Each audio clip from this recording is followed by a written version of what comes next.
The Gift of Magi by O. Henry. Once upon a time, in a small town in England, there lived two lovers, James and Della, who were madly in love with each other.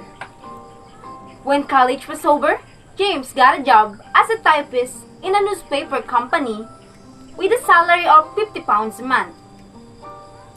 James was ecstatic and decided to propose to Della. He expressed his endearment as he knelt on the ground and said, "Della, I have been in love with you since the day I saw you for the first time. And I want to be in love with you till the end of time. I want to grow old with you, Della. Will you marry me?" "Oh, James, I want to grow old with you too. Yes, I will marry you," Della responded in glee. What do you think happened with their marriage life? Do you think the couple was happy after their marriage? Are they really suited for each other? And thus, James and Della were married in a small celebrations. James rented a furnished flat at £8 per week, and the couple was happy and content. It seemed that their love only grew more and more for each other. Things were going well until one day when recession struck and James' salary shrank to £40. "My love, we will get through this, do not worry," he said dreadfully. "Of course, my love, till I have you by my side, there is nothing that can worry me," Della exclaimed. And so did the husband and the wife live a tight life, making just about enough to meet ends.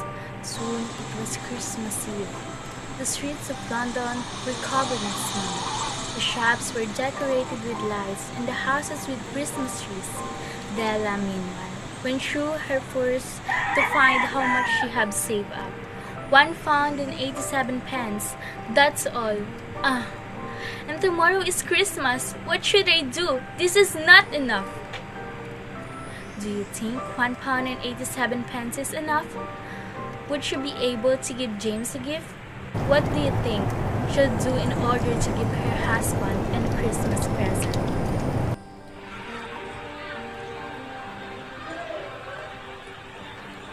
Now, there were two possessions of the couple in which they both took a mighty pride. One was James' gold watch that had been passed on from generation to generation in his family. The other was Della's hair. Della's beautiful brown hair reached below her knees and made itself almost a garment for her. You've got to do what you've got to do.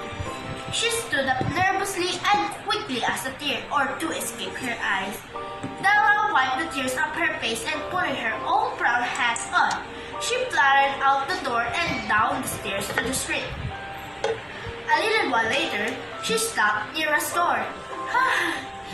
"This is it," she sighed as she entered the store, asking the seller if they would buy her hair. The store owner then decided to ask, "Why don't you take your hat off and let me take a look at it?" Della removed her hat and down rippled brown hair. Lifting with the mask with a practiced hand, the lady gave a nod of approval. The lady offered £20 for Della's hair, and without a second thought, Della agreed. She cut her hair incredibly short, and in the next couple of hours, Della was out and about in the streets of London, hunting for the perfect gift for James. She found it at last. What is the perfect gift she found for James? Do you think she will regret selling hair? Do you think the gift is worth her sacrificing her hair?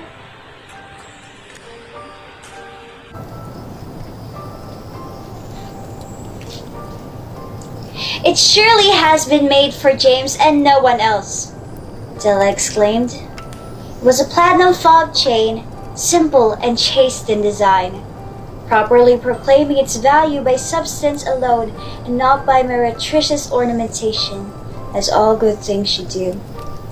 It was even worthy of James's watch.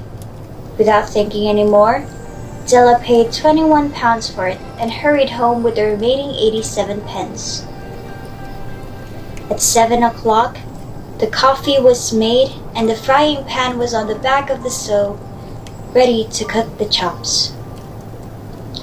Della's hair was in close-lying curls, making her look like a schoolboy.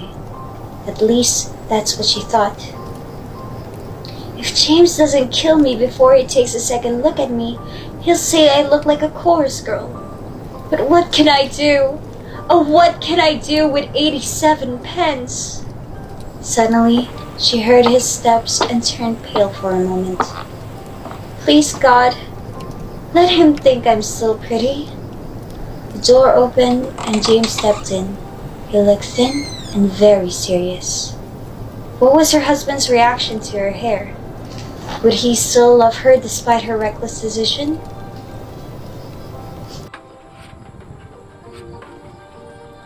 When he looked at Della, he stood still. His eyes were fixed upon her, and there was an expression in them that she could not read. And it terrified her. She at once wriggled off the table and went for him. James, darling, don't look at me that way. I had my hair cut off and sold because I couldn't live through Christmas without giving you a present. It will grow out again, you know that? My hair grows awfully fast. But James did not reply. Let's be happy. You don't know what a nice beautiful gift I've got you, she added. You cut up your hair? James asked as he was stunned.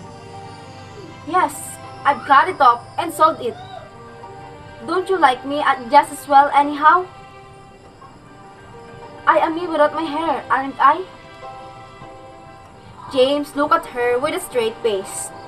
Don't get me wrong, Dal. I don't think there's anything in a way of a haircut or a shampoo or a shave that could make me like you any less. But if you unwrap that gift, you may see why you had me stunned in the first place. What was James' gift to Della that made him stunned, seeing her hair?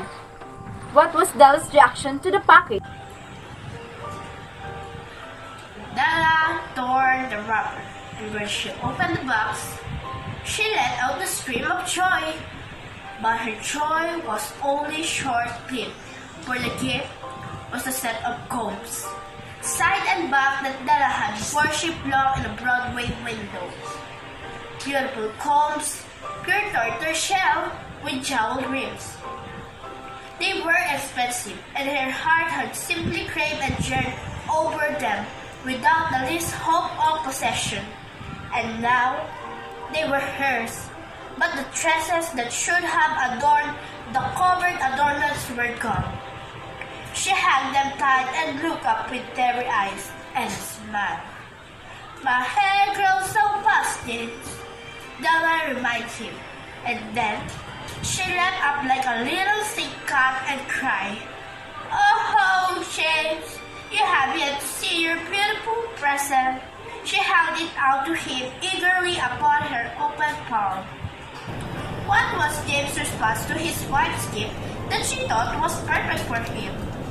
What is really a fit present for him? How was their relationship after those events? Isn't it a dandy, James? I hunted all over town to find it. You'll have to look at the time 100 times a day now. Give me your watch. I want to see how it looks on it, she said excitedly. But instead of obeying, James tumbled down to the couch and put his hands under the back of his head and smiled. Then, let's put our Christmas presents away and keep them for a while. They're too nice to use just at the present, stated with a bright smile. However, Della was confused about what he meant. Suddenly, James let out a calm sigh before saying, I sold the watch to get the money, so buy your comes. There was a sudden silence in the room until James spoke again. And now, suppose you put the chops on. Della ran towards him and hugged him tightly. James gave her an embrace, and they expressed their affections towards each other once more. The Magi, as you know, were wonderfully wise men who brought gifts to baby Jesus. They invented the art of giving Christmas presents. With their wisdom, their gifts were no doubt wise ones. But the uneventful chronicle of two lovers living in an apartment in London, who most unwisely sacrificed for each other the greatest treasure in their house, are the wisest of all. They are the Magi. The Gift of Magi by O. Henry.